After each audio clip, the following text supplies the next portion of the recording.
Senator of the Republic of the Philippines.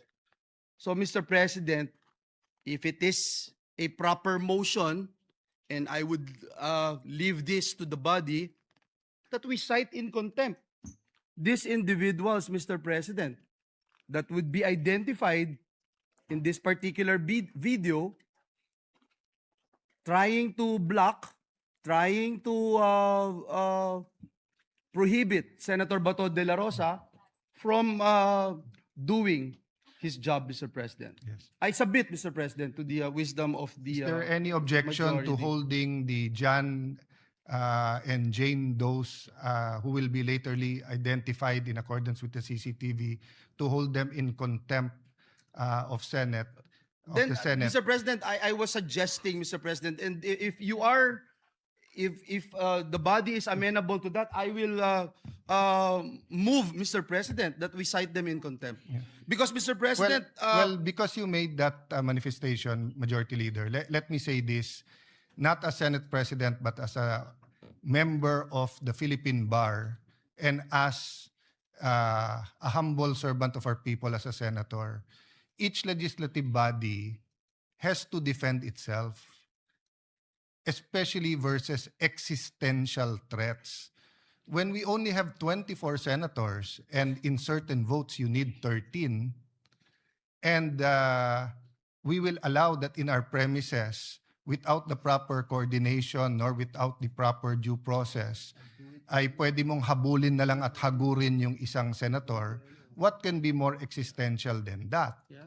There might be some reservations, but medyo ang tono pa lang sa hearings ay parang may kabastusan. Hino-hold na natin in contempt eh.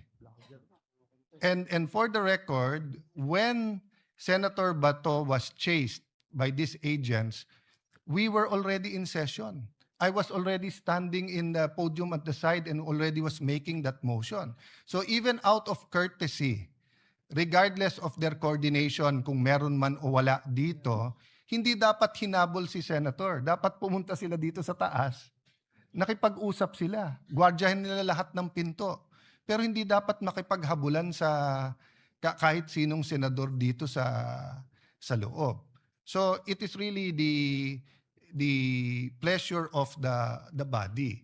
But if we do not take a hard stance regarding that, do not regret or do not ask ourselves why, tomorrow baka may checkpoint na malapit sa bahay natin at huhulihin na tayo. Because my understanding of parliamentary immunity goes to the extent of even being secure in our traveling to the Senate. Eto na sa loob na ng Senado eh. So, Majority Leader, maybe you should consult the other senators or make the motion and then, so can we recognize first Senator Estrada? Thank you, Mr. President. Just an additional violation of the elements of the National Bureau of Investigation, who chased or who prevented Senator Bato from attending the sessions. I invite the attention of our colleagues in Article 145 of the Revised Penal Code. If I can read it to you. Violation of parliamentary immunity. The penalty of prison mayor shall be imposed upon any person who shall use force, intimidation, threats, or fraud to prevent any member of the National Assembly from attending the meetings of the Assembly, which in this case, the Senate, or any of its committees or subcommittees, constitutional commissions or committees, or divisions thereof, from expressing his opinions and casting his vote. And the penalty of prisión correccional shall be imposed upon any public officer or employee who shall, while the Assembly is in regular or special session, arrest or search any member thereof, except in case such member has committed a crime punishable under this code by a penalty higher than prison mayor. That is all, Mr. President. We take note of that, Senator Estrada, and it's 100% correct. But the reason why this the presiding officer has not mentioned administrative and criminal law is because we can ask the Committee on Rules and the Committee on Public Order to have an investigation. No, meaning my immediate concern is the integrity and the safety of the Senate as an institution. It isn't even about Senator Bato. They could be arresting people from the other side of the aisle or other side of the politics here. I would have the same stand that you have to coordinate first, then we have to accept that they have legal authority.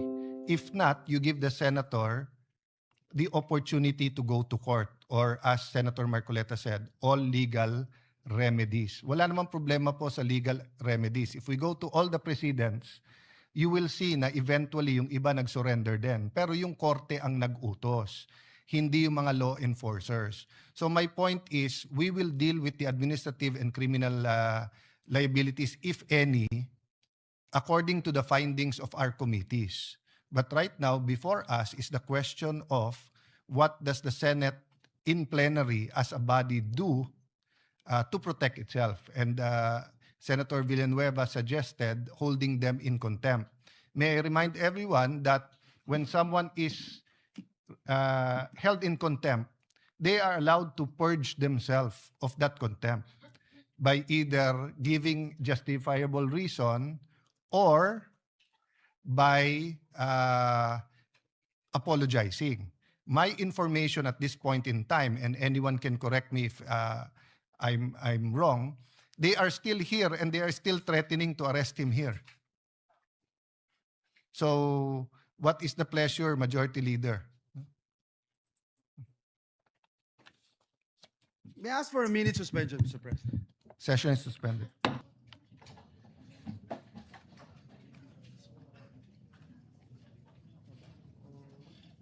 Majority Leader.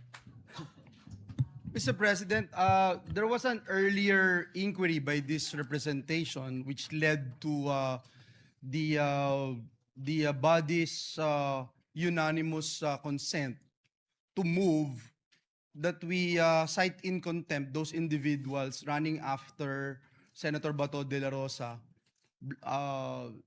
trying to block him from doing his job. And until such a time that they can satisfactorily explain to us what happened, Mr. President, the body, with the permission of everyone here, that we move, that we cite these individuals in contempt. So move, Mr. Is President. there any objection?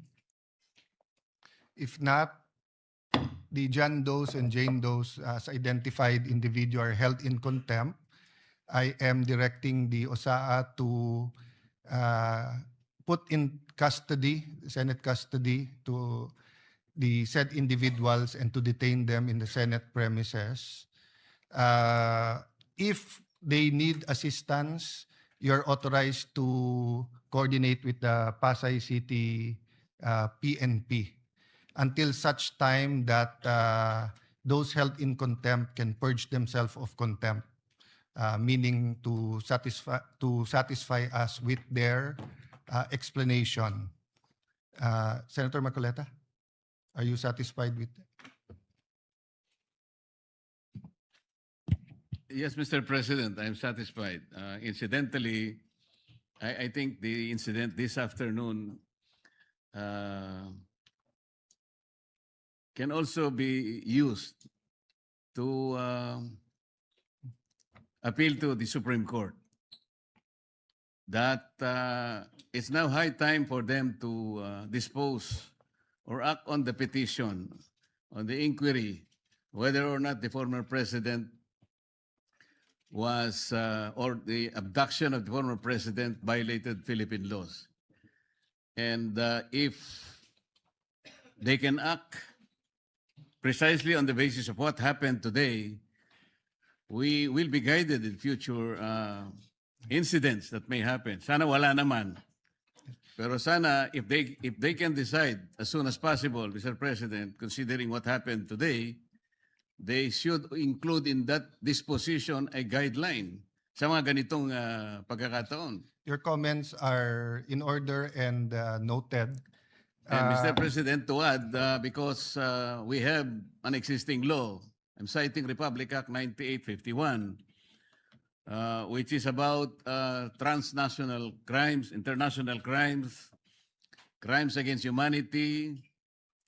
Ang sinasabi po ron, Mr. President, is very clear, specifically under Articles 17 and 18, na kung saan sinasabi sa ganitong mga kaso, ang talagang merong jurisdiction, primary jurisdiction, ay yung ating local courts, Mr. President.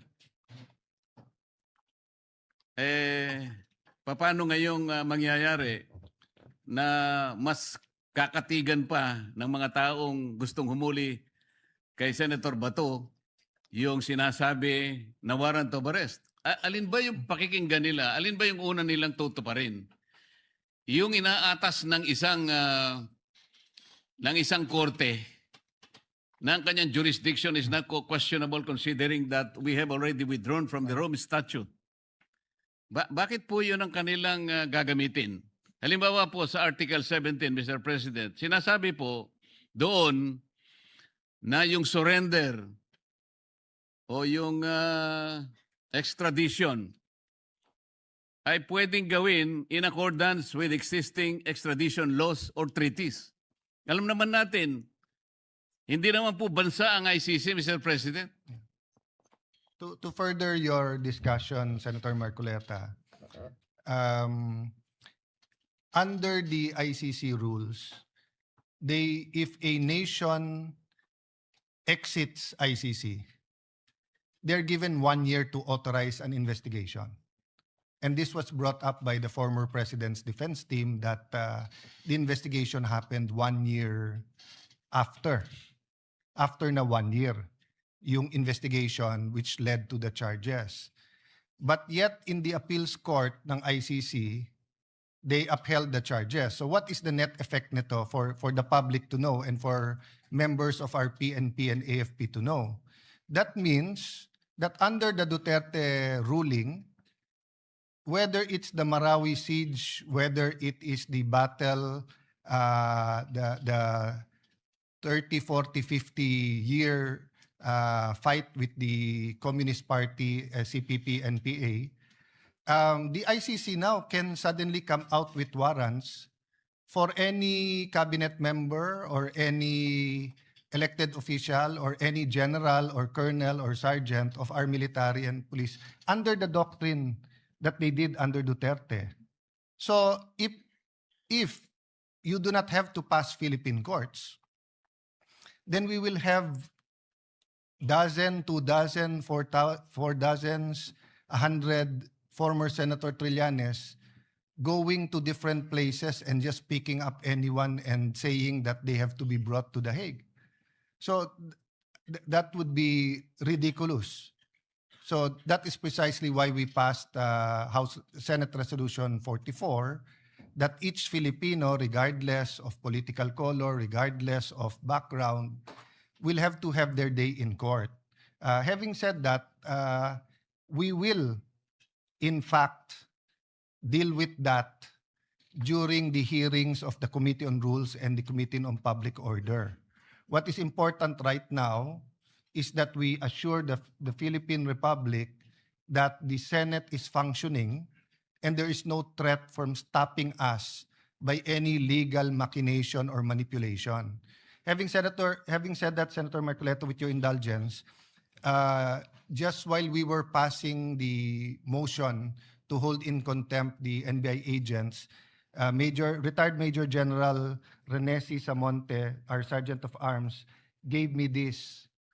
May 11, 2026, for Senate President Alan Peter S. Cayetano, sir, as directed herewith is the sequence of events as to the reported assault on Senator Ronald De La Rosa. Earlier this morning, 0700 hours, NCR Chief Attorney Dong Gallo paid a call to the undersigned to coordinate an arrest order.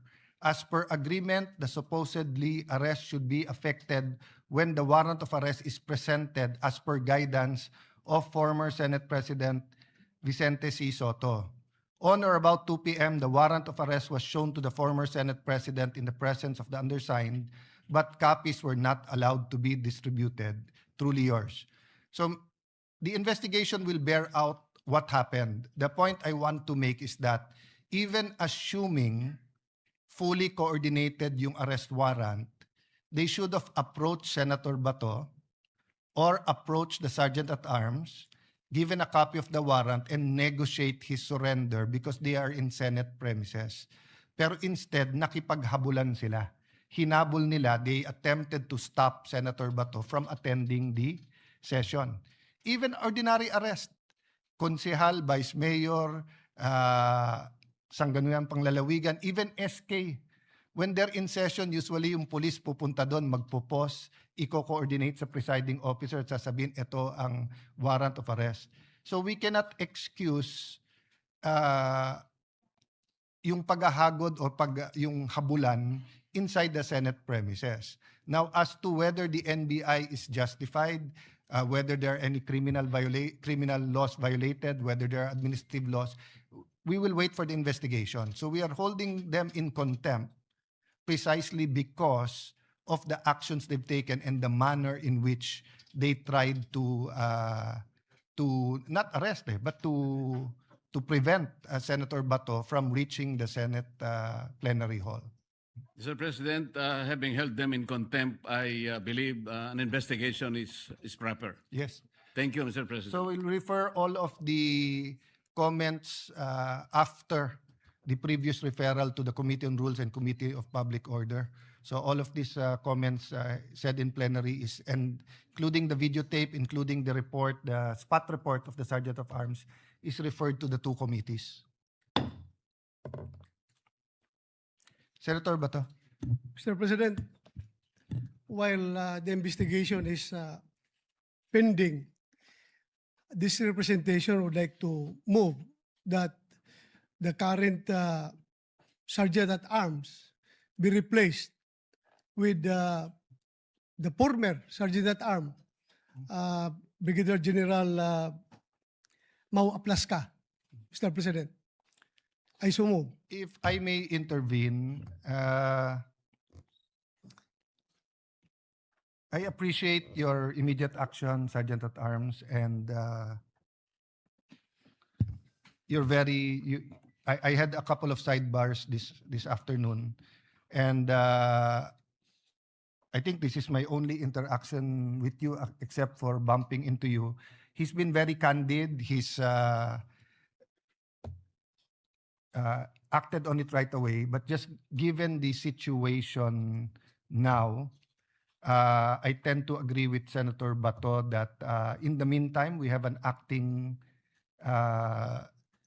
Sergeant at Arms, but if the good general can continue assisting the Senate, your service is very much appreciated, but I think it will also protect you from future. Before we decide on the motion of Senator Bato, Senator Marcoleta. So my point is that the motion of Senator Bato, in my view, does not reflect on your actions, but is really in the nature of like when we have preventive suspensions. It's just to make sure that everything is in order while the investigation is ongoing. Senator Marcoleta.